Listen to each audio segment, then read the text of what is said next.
السلام علیکم عزیز طالبات، کل ہم پڑھ رہے تھے نظم اور کلام موضوع کے بارے میں خیالات۔ محمد حسین آزاد کا مضمون تھا جس میں ہم شاعری اور اس کے لیے کیا چیزیں ضروری ہیں وہ ہم پڑھ رہے تھے۔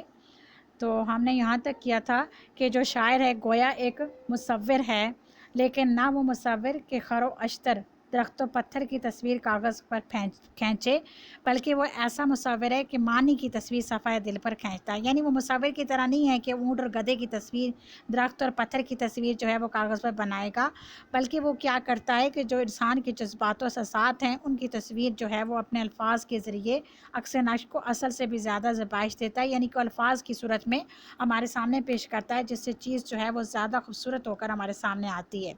وہ اشیاء جن کی تصویر مصور سے نہ کھینچے زبان سے کھینچ دیتا ہے، وہ چیزیں جن کی تصویریں شاید مصور نہ بنا سکے وہ اپنے زبان سے ان اشیاء کی تصویریں بناتا ہے شاعر۔ چنانچہ ہزاروں صفحہ کاغذ بھیگ کر فنا ہو گئے، مگر صد سال سے آج تک ان کی تصویریں ویسی کی ویسی ہیں۔ اب ہم دیکھیں تو ہمارے بہت سارے شاعر ہیں، کلاسیکل پوئٹ، جن کی شاعری آج بھی ہم پڑھتے ہیں تو ہمیں لگتا ہے جیسے ہمارے دل کی باتیں جو ہیں وہ اس نے کی ہیں، اور اتنے سال گزرنے کے باوجود ان کی شاعری ویسی کی ویسی ہے۔ کبھی تصویر غم صفحہ دل پر کھینچتا ہے، کبھی وہ کسی غم کی ترجمانی کرتا ہے، کبھی مضامین فرحت و عیش سے طبیعت کو گلزار کرتا ہے، کبھی خوشی کے مضامین جو ہے وہ اپنی شاعری میں بیان کر کے ہماری طبیعت کو خوش کرتا ہے۔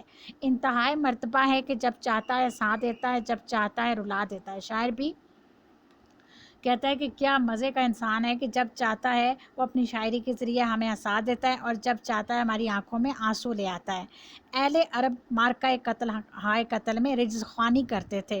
اہل عرب کے یہاں یہ مشہور تھا، جب وہ کسی جنگ میں جاتے تو جنگ میں جو ہے سپہ سالار جو ہوتا تھا وہ مارکے کا آغاز کرنے سے پہلے وہ عربی میں اشعار پڑھتا تھا، جس میں وہ اپنی پڑھائی اور اپنے جنگ سے روکا کرتا تھا اگلے فریق کو۔ شاعر اگر چاہے تو امورات عادیہ کو بھی بالکل نیا کر کے دکھائے، یعنی جو عام باتیں ہیں شاعر ان کو بھی نیا کر کے دکھا سکتا ہے۔ پتھر کو گویا کر دے، وہ یہ بھی کر سکتا ہے کہ پتھر کو زبان دے دے۔ درختان پادر، یعنی جو زمین میں درخت لگے ہیں وہ ایک جگہ کھڑے ہیں، ان کو بھی وہ چلتا ہوا دکھا سکتا ہے۔ ماضی کو حال، حال کو استقبال کر دے، یعنی ماضی کو حال اور حال کو مستقبل بیان کر سکتا ہے۔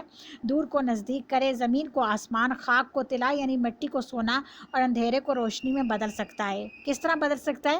اپنے تخیل کے ذریعے، اپنی تصورات کے ذریعے۔ اگر غور کر کے دیکھو تو اکسیر اور پارس اسی کو کہنا چاہیے کہ جسے چھو جائے سونا ہو جائے۔ ہم کہتے ہیں نا کہ پارس پتھر جس کے ساتھ جو ہے وہ چھو جائے وہ سونا بن جاتا ہے، بالکل شاعر کا بھی یہی کام ہے۔ زمین اور آسمان دونوں جہان شعر کے دو مصروں میں ہیں، ترازو اس کی شاعر کے ہاتھ میں ہے، جدھر چاہے جھکا دے۔ نظم در حقیقت ایک شاخ گلریز فصاحت کی ہے، یہ جسے ہم نظم کہتے ہیں وہ پھولوں سے بھری ہوئی ایک شاخ ہے۔ جس طرح پھولوں کے رنگ و بو سے دماغ جسمانی تر و تازہ ہوتا ہے، یعنی پھول جو ہے ان کی خوشبو سے ہمیں فرحت و تازگی محسوس ہوتی ہے، اسی طرح شعر سے روح تر و تازہ ہوتی ہے۔ شعر کو ہم پڑھتے ہیں تو ہماری روح کو تر و تازگی ملتی ہے۔ پھولوں کی بو سے مختلف خوشبویات محسوس دماغ ہوتی ہیں، جب ہم پھولوں کو سونگھتے ہیں تو اس کی خوشبو ہمارے دماغ میں اترتی ہے۔ کسی کی بو تیز لگتی ہے، کسی کی بو ہمیں مست لگتی ہے، کسی کی بو میں ہمیں ہلکا پن نظر آتا ہے، کسی میں سہانا پن۔ اس طرح مضامین اشعار کا بھی یہی حال ہے۔ جس طرح پھول کو کبھی چمن، کبھی ہار، کبھی عطر کھینچ کر، کبھی عرق میں جا کر، کبھی دور سے، کبھی پاس سے مختلف کیفیتیں معلوم ہوتی ہیں، اسی طرح مضامین شعری مختلف حالتوں اور مختلف عبارتوں میں رنگا رنگ کیفیات عیاں کرتے ہیں۔ عالم جسمانی میں انسان کے لیے غذا مادہ حیات ہے، اس طرح عالم معنی میں روح کے لیے غذا درکار ہے۔ جس طرح انسان کو زندہ رہنے کے لیے خوراک کی ضرورت ہے، اسی طرح اس کی روح کو بھی خوراک کی ضرورت ہے۔ چونکہ اشعار مضامین لطیف سے روح کو قوت کمال اور طاقت بلند پروازی پاتی ہے، اسی طرح جو اشعار ہیں وہ ہماری روح کو تر و تازہ کرتے ہیں، یہی اس کی غذا ہے۔ روح کی لطافت و نفاست تو خود ظاہر ہے، روح کی لطافت و نفاست تو خود ظاہر ہے، تو وہ خاص روح القدس کے آفتاب قدرت کا پرتو ظاہر ہے۔ روح جو ہے وہ اللہ تعالیٰ کا عکس ہے، اس سے شعر کے جوڑے لطافت کو خیال کرنا چاہیے کہ نفاست میں کس مرتبہ عالی پر ہوگا۔ شاعر کو ایک نسبت خاص عالم بالا سے ہے، شاعر کا تعلق جو ہے وہ اللہ تعالیٰ سے ڈائریکٹ ہے، کہ بے وساطت اور بے اسباب ظاہری کے ادھر سے اپنا سلسلہ جاری کرتا ہے، شعر اس پر نازل ہوتے ہیں۔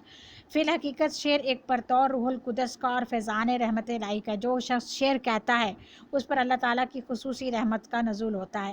یہی سبب ہے کہ ظاہراً اپنے قلبہ اذان میں پڑا رہتا ہے، یعنی کہ وہ غم کے گھر میں پڑا رہتا ہے، مگر تمام عالم میں اس طرح حکومت کرتا ہے جیسے کوئی صاحب خانہ اپنے گھر میں پھرتا ہے۔ پانی میں مچھلی اور آگ میں سمندر ہو جاتا ہے، ہوا میں طائر یعنی پرندہ، بلکہ آسمان پر فرشتے کی طرح نکل جاتا ہے، جہاں کے مضامین چاہتا ہے بے تکلف لیتا ہے، اور بتصرف یعنی بڑے اس پر اپنا حق جما کے ان کو اپنے قبضے میں لاتا ہے۔ ظہر سعادت کہ اس کی جسے اپنے ملک کی سلطنت نصیب ہو۔ شعر گلزار فصاحت کا پھول ہے، گلہائے الفاظ کی خوشبو ہے، روشنی عبارت کا پرتو ہے، علم کا عطر ہے، کوائے روحانی یعنی جو ہماری طاقت جسمانی ان کا عرق ہے، تاثیر معنوی کا سطح ہے یعنی جوہر ہے، روح کے لیے آب حیات ہے، گرد غم کو دل سے دھوتا، طبیعت کو بہلاتا، خیال کو عروج دیتا، دل کو استغنا یعنی لاپرواہی اور بے نیازی اور ذہن کو قوت پرواز دیتا ہے، گرد افکار سے دامن دل کو بلند رکھتا ہے، تنہائی میں دل لگی پیدا کرتا ہے، وحدت میں کثرت اور کثرت میں وحدت، سفر در وطن اور سیر در چمن کے یہی معنی ہے۔ اگرچہ شاعر ہمیشہ فکر و تردد میں غرق رہتا ہے، ہر وقت سوچوں میں ڈوبا رہتا ہے، لیکن ایک شعر کہہ کر جیسی اس کے دل کو فرحت یعنی اسے خوشی حاصل ہوتی ہے، بادشاہ کو تسخیر ہفت کشور سے بھی نہیں ہوتی۔ ایسی خوشی شاید بادشاہ کو 7 سلطنتیں فتح حاصل کرنے سے بھی نہ ہو۔ دل میں سوز و گداز اور طبیعت میں ایسی قبولیت اثر کی پیدا کرتا ہے کہ بات بات میں ایک لطف اور کیفیت حاصل ہوتی ہے، اور وہ لطف طاقت تحریر و تقریر دونوں سے باہر ہے، اس کو ہم بیان نہیں کر سکتے۔ اس کے اثر سے جو رنج دل پر طاری ہوتا ہے، صاحب درد ہی اسے جانتا ہے کہ ہزار خوشیوں سے زیادہ لطف حاصل ہوتا ہے۔ افسوس یہ ہے کہ فضیلت اختیاری نہیں، یعنی مظنونیت طبع جوہر خدا داد ہے، یعنی اگر کسی کے پاس شعر کہنے کی صلاحیت ہے تو یہ اللہ تعالیٰ کی طرف سے اس کو عطا ہوئی ہے۔ جنون بھی ایک طرح کا لازمہ شاعری ہے، یعنی کہ شاعری کے لیے تھوڑی سی دیوانگی بھی لازمی ہے۔ بعض محققوں کا قول ہے، یعنی بڑے بڑے تحقیق نگاروں کا یہ کہنا ہے کہ دیوانہ اور عاشق اور شاعر کے خیالات بعض مقامات پر متحد ہو جاتے ہیں، یعنی جو دیوانہ ہے اور ایک جو عاشق ہے اور شاعر ہے، ان تینوں کا ایک خاص تعلق آپس میں ہے کہ تینوں تھوڑے سے دیوانے ہوتے ہیں۔ شاعر کو لازم ہے کہ سب طرف سے مطمئن اور سب خیالات سے منقطع ہو کر اسی کام میں متوجہ اور غرق ہو جائے، اور یہ بات سوائے مجنوں کے یا عاشق کے وہ برادر مجازی اس کا، یعنی اس کا ایک بھائی ہے، اسی کا جیسے مجنوں اور عاشق ہیں اسی طرح شاعر بھی ان کا بھائی ہے۔